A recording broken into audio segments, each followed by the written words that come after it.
world feels a bit toxic and blah these days, doesn't it? The same old people coming up with the same old solutions for big problems that still don't work. We need to change the game. Well, welcome to Women Advancing. Join me, host Kate Byrne, in this dynamic bi-weekly podcast, bringing together female founders, funders, and thought leaders. Listen to the people driving change, how they got there, how you can help, and yep, how you might just be the next one to advance. Proof that all ships rise with women at the helm. That's what happens when Women Advance with Kate Byrne. Hey everyone, it's your host Kate Byrne. So we're going to dive into the intersection of technology and the social sector with my guest Bourgogne Kinlaw, who's a senior business program manager at Nonprofit Tech Acceleration, where she provides skills for social impact, working with nonprofits and also helping and advise a number of large corporations. Bourgogne's on a mission to help nonprofits leverage technology, access the resources they need, and stay ahead in this ever-changing, ever-shifting sands of a world that we live in this digital landscape, without, frankly, breaking the bank. Our conversation ranges across so many powerful nuggets. We'll talk a little bit about how technology is transforming the nonprofit impact, how it helps them punch above their weight, the role that the power of connection and collaboration plays in your career, and also working in collaboration with the social sector. She'll provide some thoughts on some free and low-cost tech tools that every nonprofit should know about it, and resources. And frankly, how do you maybe not necessarily future-proof your career, but how do you stay current in a world where tech moves so fast? If you're in the nonprofit world, and if you're frankly just curious about how tech can drive real change, this is one you're going to want to listen to. So let's get going. Welcome, Bourgogne Kinlaw, who's Senior Business Program Manager for Nonprofit Tech Acceleration. She provides skills for social impact, and she advises numerous technology companies. Bourgogne, welcome to Women Advancing. Really excited to dive into this conversation with you. Yes, I'm happy to be here, Kate. Not only do I support technology companies, but I also support nonprofits and small businesses. So happy to have this conversation with you. And it's such an important one to have, especially in this day and age when folks are trying to figure out, how can I, one, stay alive, but also two, how can I actually grow and thrive, especially amongst these shifting sands? Before we get into that, I want to take a quick beat and hear a little bit about your journey and what was the milestone that kind of helped you get to where you are right now? Were you always thinking, wow, I love tech and woo, I'm going to help the nonprofit sector? Absolutely. I think what helped me get here, honestly, is the power of connection and working with people. And one thing that I'm really good at is being a connector and relationship building. And the relationships that I've built along the way throughout my career have helped me get to this point. Just to take a step back, my career has been focused mainly in business development. So for the last 15 years, I've been focused on building relationships with different corporations. If it had to do with learning, development, whatever it was, my role was always being the bridge builder when it comes to connecting maybe the private sector with the public sector. So I've always been a relationship person. When I was in business development, I had a large book of business with a lot of organizations, companies, and I kept those relationships warm, and those relationships helped me throughout my career. I moved to Atlanta, Georgia in 2010 for an organization, a for-profit university. I built up their community, the external relations and their community outreach program, did extremely well at that. That organization said, hey, I think Bourgogne would be a great fit to help us build relationships with chief learning officers to see if those corporations need support with learning and development. I did that, was extremely well. Went to another organization, helped them build up their program around learning and development and connecting with CLOs. But I miss the nonprofit sector. I'm extremely involved. I always have been in community. And so I decided to work within nonprofit. So I worked at a nonprofit, and my role was to get the interns ready for corporate America. Again, still building relationships, but I missed that corporate piece of working with CLOs and working with for-profit universities. And so all in all, I kept going back and forth. And while I was working there, I built a lot of great relationships with women leaders. And one of the women leaders that I built a relationship with was working at Bank of America at the time. And I stayed in touch with her. And I think working at really opened me up to the tech space and let me know where there was the lady I met at Bank of America. We stayed in touch with each other. She moved on to work at a technology company and she saw an opportunity, connected me with it. And then I now work at a technology company supporting them with their tech acceleration program. But I would say it's been relationships throughout my career, Kate. Your discovery of that intersection or crossroads, if you will. I mean, how do you see tech reshaping the whole nonprofit sector? Because so often those folks don't have as many resources available to put towards them, which is, I guess, one of the things you're helping them find. But talk a little bit about that. Absolutely. Well, now with AI, I think that technology is going to help nonprofits work smarter and faster. One of the things that I've uncovered by working in the capacity of a consultant at a technology company and with several nonprofits is that a lot of times nonprofits don't have the time to find the free resources or unlock the free resources. There's so many free resources out there for nonprofits to just kind of help them unlock the potential of what they could do. But one of the gaps that I see is that nonprofits don't really have the time to find those resources. They don't really have the manpower to get everybody to adopt new technology resources. And so I think one of the biggest things is just helping nonprofits know that there are resources out there.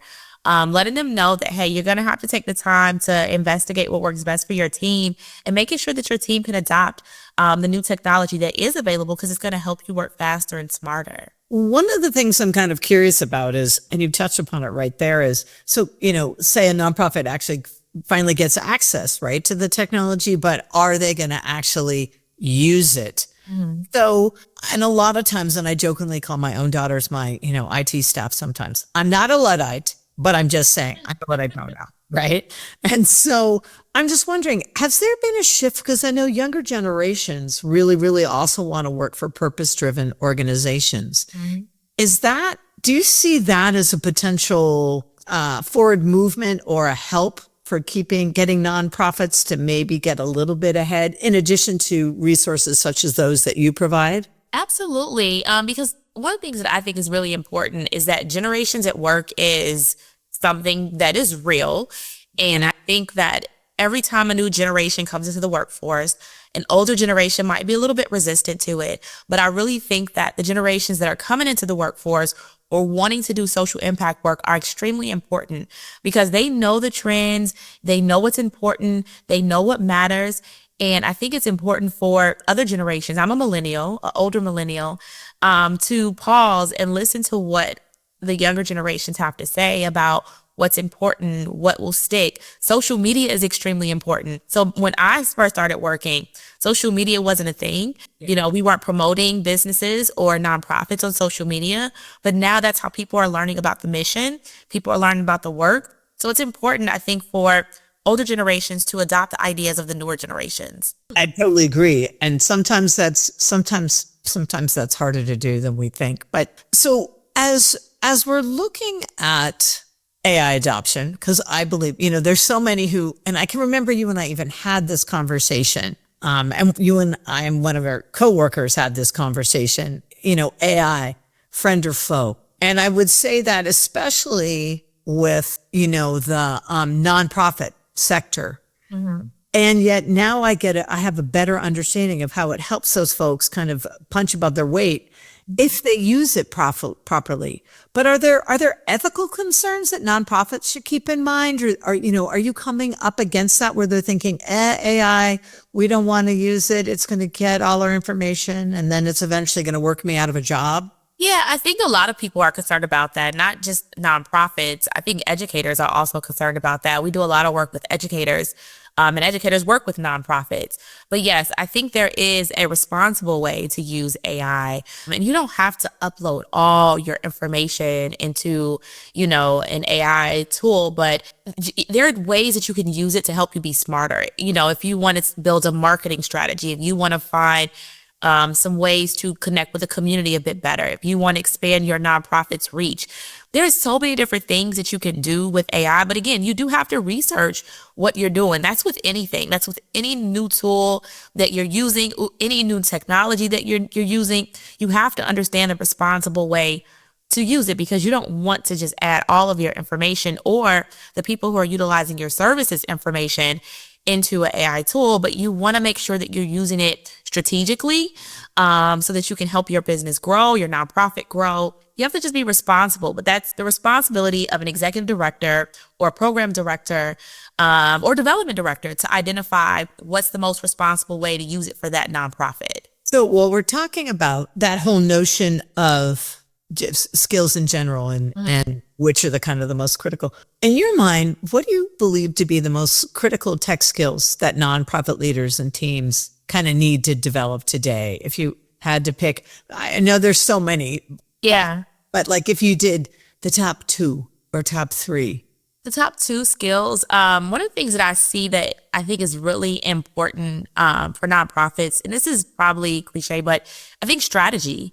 I think overall strategy for the year for nonprofit, and that involves everything from volunteer management to program execution to reaching out to corporate partners to identify what your priority is. One thing that we see sometimes with nonprofits that reach out to us is that they might be a little bit all over the place, right? Like there's no clear focus or no true north. And I think sometimes if a nonprofit comes to the table, especially when they're approaching a technology company for support, if they share their true north for that year, that will let other brands or other companies, volunteers, board of directors, future board of directors understand how they can contribute to that organization's mission. But if you're kind of all over the place, people don't know where they can plug in to help and support. And that's even from a consultant standpoint. Yeah. And then I also think another area that I think is important for nonprofits is a marketing strategy. Right now, with social media being extremely important, I think nonprofits need to identify ways that they can share their nonprofit story, impact. Like, where is the impact happening? What are you doing locally? What are you doing in other cities or other states? What are you doing with the youth or with educators? Because now when a nonprofit develops an impact report, you can share it. Before, it just lived on the website. People would have to go find it. But how are you leveraging other platforms outside of Facebook? A lot of nonprofits are on Facebook, but what about LinkedIn? Are you leveraging LinkedIn? Are you leveraging, other Substack? Like, are you blogging? There's so many different ways to communicate with a large group of people and stakeholders so they can understand what your mission is. Are you doing that?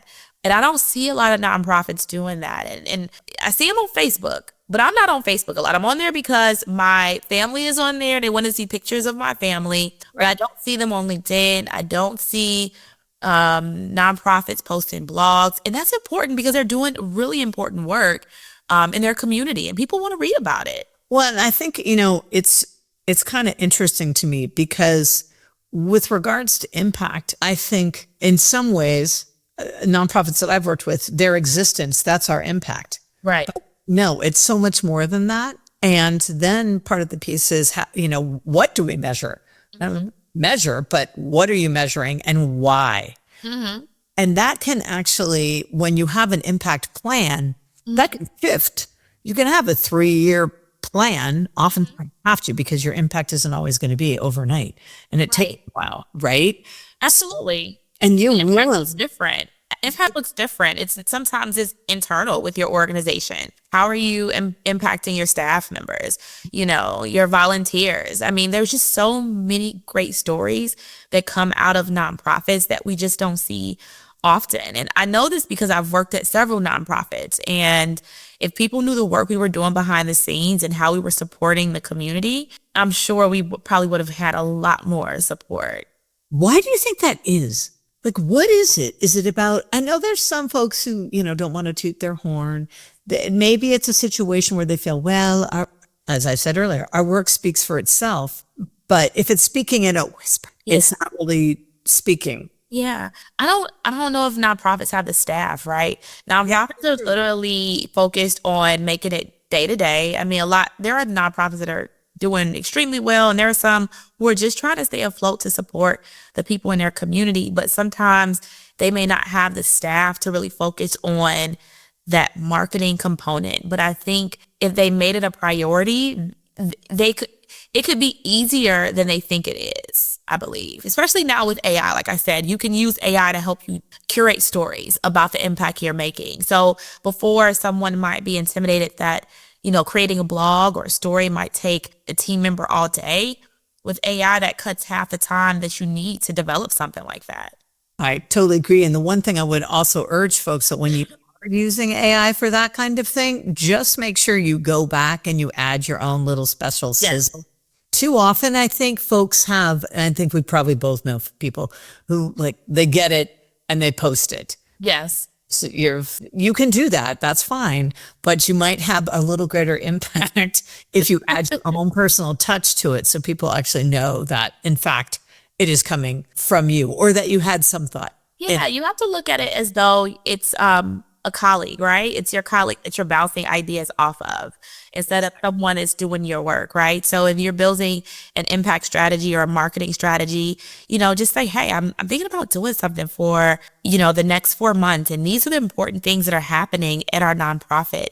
Help me think of some, you can create a prompt to help you think of ideas that will really resonate with the community based on what's going on in the country right now, based on what's going on in your nonprofit, and just ideate around that. And like you said, add your words, but use it as someone that you're bouncing ideas off of that's in the office with you. That's how you have to look at it. Right. No, I agree. I always look at it as like a coach. Your coach. You just said a coworker is a great way of looking at it. You just said a phrase and it's really true. Times are kind of crazy, ever shifting sands. Funding's getting trickier and trickier. And what advice would you give, or in your mind, how do you think people could, in the nonprofit sector, I don't know if this is even possible, dare I say, future-proof their career when this world is ever-increasing technologically driven? Is it, reading bright? What would you say? And you said future-proof their career with this ever-changing time. Yeah.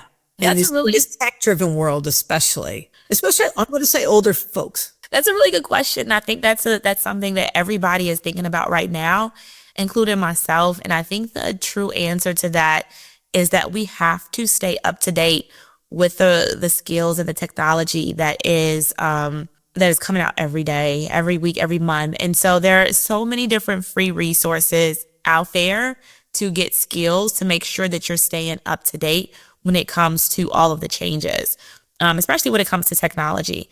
I'm seeing people post on LinkedIn, take this free training on AI, learn how to prompt, learn more about Copilot or ChatGPT. That's important. But I think that is the only way that people can stay up to date with the skills, because things are going to be moving very, very swiftly. And if we don't know how, and I know it's a very simple answer, but I think it's a very important answer because people need to take advantage of the free resources that are out there, or workshops or trainings or webinars, to understand, how to stay up to date with their skills and the fast pace of technology. Absolutely true. And it may be simple, yet it is also just a basic truth of, in this day and age, regardless of your age, it literally comes down to you and your accountability. You keeping yourself, it's on you, because to your point, you can go to YouTube. Everything is on freaking YouTube. I mean, it runs the gamut. I'm always amazed. There's an app for that. There's a video for that. There's a reel for that. You know what I mean? It's like, oh my God. It is. And I think one of the things that you brought up earlier that was interesting is, we're talking about generation, younger generation. Sometimes when we go to a webinar, we tend to watch something, watch a speaker that is maybe our age or a little bit older. Maybe think about watching a speaker who might be younger, So I think getting outside of your comfort zone, and then you have to think of this world right now as you have to get the business of you together. So the same way we talked about an impact report for a nonprofit. If you work at a nonprofit right now, or you have a small business, maybe create an impact report for yourself of how you impacted, people on your team, how you've impacted your nonprofit, things and ideas that you have come up with. That is really important right now, because what I'm seeing from a lot of people that are younger than me is that they have a portfolio, they have a website. And it may not be extensive, but they're letting you know what they're doing. And I think that's helping them out a lot. And it always blows me away. I always say, thank God I don't have to get into college now, today, just because I thought I'd done a lot, but nothing compared to what folks have to do. But I'm curious for you, because I think there are a lot of folks as we keep moving forward, there's some folks that at some point, often is the case, people decide, you know what, I've had it with the corporate world. So how do they I want to give my hand at nonprofits. Now, sometimes that can work. Sometimes the pace is that's another webinar in and of its own conversation. But if somebody did want to transition from the corporate tech world into the social impact realm, what advice would you give them? That is a good question as well. The way that I transitioned, to be honest with you, because I kind of bounced back and forth from corporate to nonprofit, and now I act as a consultant for a technology company. So I'm kind of like the liaison between public and private, like I mentioned earlier. But I went through an agency. Now, will I could do that for most of my career? Maybe not. But there's so many great agencies, and not really a staffing organization, but agencies that focus on social impact, that might have a book of business of corporations that are looking for consultants to do social impact work. And that's something that I unlocked about 4 years ago through my colleague I worked with at Bank. The lady I worked with through Bank of America, she's a consultant now doing social impact work. I'm a consultant now. But I think if that is a good way to get your feet wet to see how being your own consultant can be beneficial, I say do it. There's so many agencies out there. That was a great opportunity for me to get my feet wet when it comes to being a consultant, and kind of getting a taste of what being an entrepreneur is like. So sometimes with being in the corporate space, transitioning to a nonprofit can be a big shift. But if you think about, maybe I can do it from a consultant standpoint, right? Because then I'll have an opportunity to support multiple nonprofits at one time instead of being tied full time to one nonprofit. That's a great way to approach it. And I feel like being a consultant is like a secret career that a lot of people don't know about, but it's very beneficial. And it gives you flexibility. I'm a mom of two. And so this was the best route for me. And now that my kids are getting older, maybe I'll do, move forward with being an entrepreneur full time. But I think that's a great way to transition smoothly from being corporate America to maybe being a nonprofit, is maybe through an agency, or just think about being a consultant. And it also gives you the ability to, frankly, have a choice of work with whom you want to work. Also, it's a safe way to test, is this even really what I want to do? Absolutely. Because I think so often, we put so much towards, this is what I want to be. This is what I want to do. And you get in it. It's not what I thought it was. Right. Or my energy, the way I operate, what I need and how I go through a day doesn't match with the demands of this. And so how do I reimagine myself? This is a really smart way to do it. It's a great, you said, how do I reimagine myself? I feel like it gives you that time and that space to figure out what feels good for you. What do you like about working with nonprofits? It also gives you a full view of the organization itself. And when you're a consultant, you're not a full-time employee. So you're not tied to all the KPIs. You're just supporting a project, but it lets you see the full view of that organization, how they operate. I like it. I think it was a smooth way for me to transition back into being in corporate America and a little bit involved with nonprofits as well. Cause I love nonprofits, but I'm not sure I want to be a full-time employee at a nonprofit. And I wasn't ready to be a full-time employee, at a corporation. I'm with you. And the truth is, honestly, I discovered that once I got my taste of freedom and I got to do things, I'm like, I kind of like this notion of kind of looking out onto the horizon. So as a leader in this space, what keeps you up at night when you think about the future of like social impact and tech? Hey, a lot keeps me up at night now when it comes to social impact and tech. I just feel like I believe that there were a lot of wins for nonprofits in the last couple of years when it came to closing the digital divide. The thing that keeps me up at night is wondering if that will stop because technology is moving so fast right now. And I hope that nonprofits will still have access to the resources that will help them scale. Because a lot of nonprofits don't have the staff or the resources to compete with enterprise size nonprofits, but they want to do good work. And so the thing that keeps me up at night is hoping that resources aren't taken away from them so that they regress instead of continue to progress when it comes to supporting the people that need the resources the most, which nonprofits do through their organizations every day. They support people who need the resources and want the resources. So that's the thing that keeps me up at night. Yeah, that's a big one. And it's definitely a valid one. Interesting this next few months, I'm not going to even say year.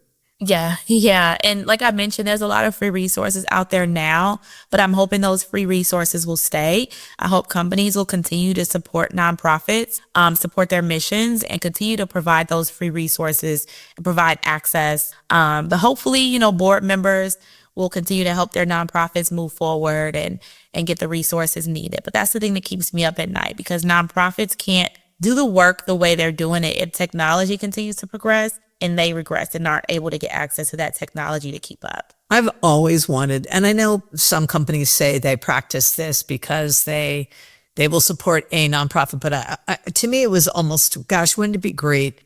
A large company adopted, as it were, was like a big brother, big sister to a little brother, little sister nonprofit and kind of ensured that they got on their feet. So many large corporations are trying to figure out, especially with the demands of incoming younger generations who want some kind of a purposeful aspect to their work. And it helps them solve that and provide that opportunity. Likewise, you also then are really sort of seeing, the community flourish through the work of the nonprofit and the two together.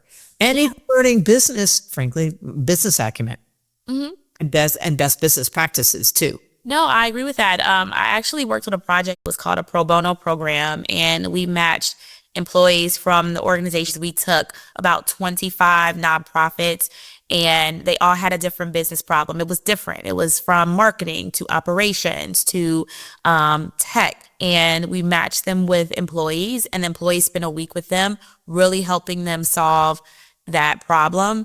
And that nonprofit walked away with a blueprint on how they need to implement that marketing strategy or that operation strategy. And so hopefully more companies do stuff like that. And then the organization that I consult with now, they have a month full of opportunities for nonprofits to get involved or for employees to get involved with nonprofits they might not have known about. So there's a lot of different programs out there right now within different organizations. So that's another avenue nonprofits can look into. Like, what programs are organizations offering to expose their employees to different nonprofits? How can I get involved?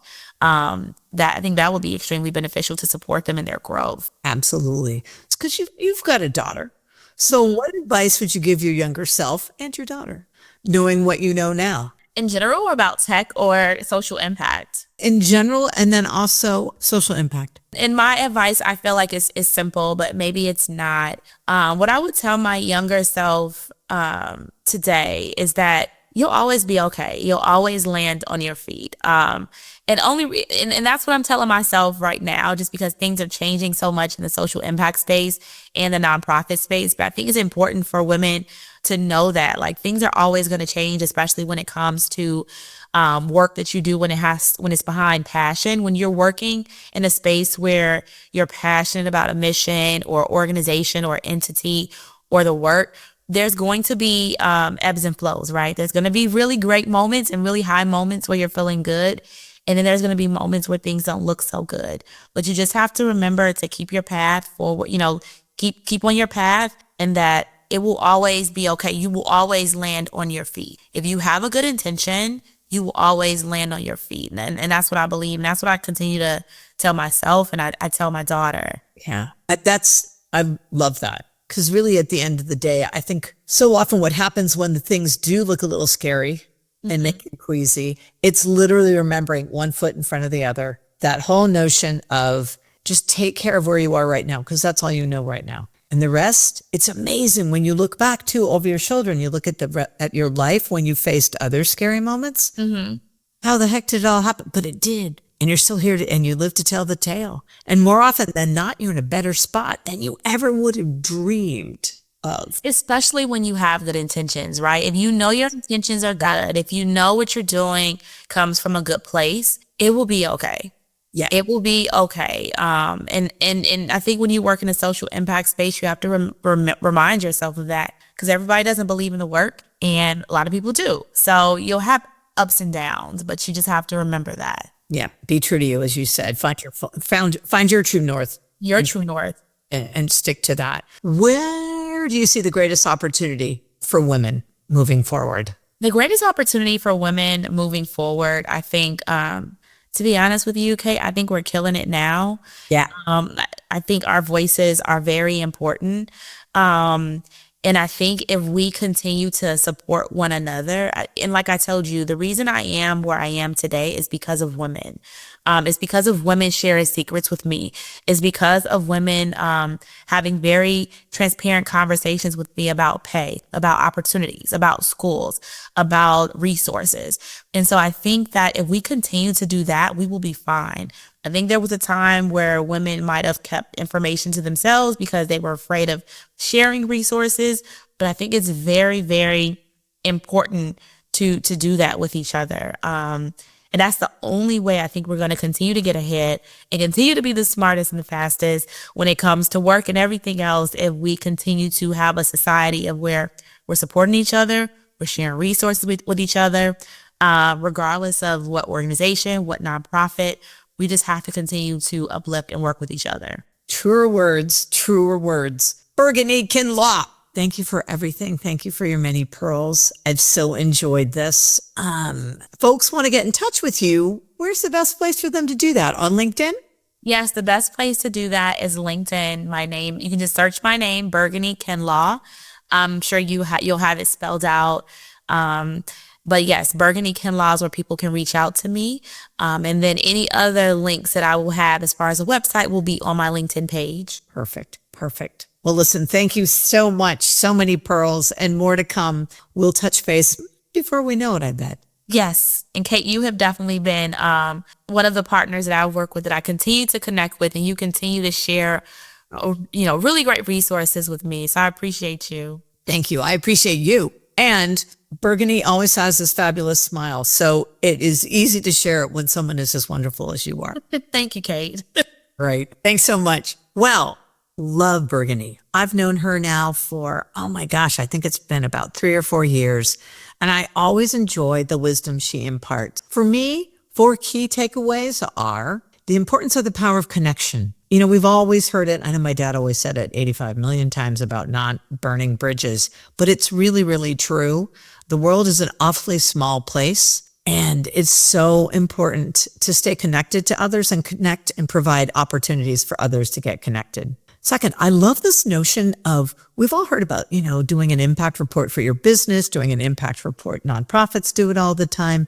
But what about, as Bourgogne suggests, doing an impact report for yourself? Now that I like, because you can do personal, professional, and spiritual, all 3 legs of the stool. I loved her suggestion of one way of, future-proofing yourself. There's no getting away from it. Every time you point your finger at someone else, 3 pointing back at you, it's on you. Be accountable. You got to get online. There's so many free resources now. There really isn't any excuse for not understanding or at least getting the gist of how something works. And finally, I love her last gem, which is the whole notion of, you're going to be okay. You always are. It may not feel so great. This too shall pass. And next thing you know, you'll wake up and you'll be on to the next chapter. So this is Women Advancing, host Kate Byrne. Look forward to continuing the conversation next time.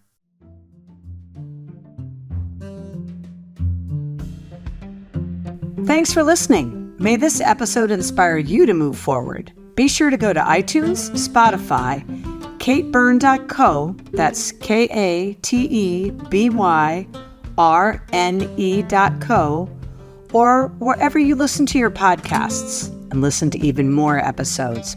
Here's to strong women. May we know them, may we be them, may we raise them. And be sure to meet them on the next Women Advancing. Ta till next time.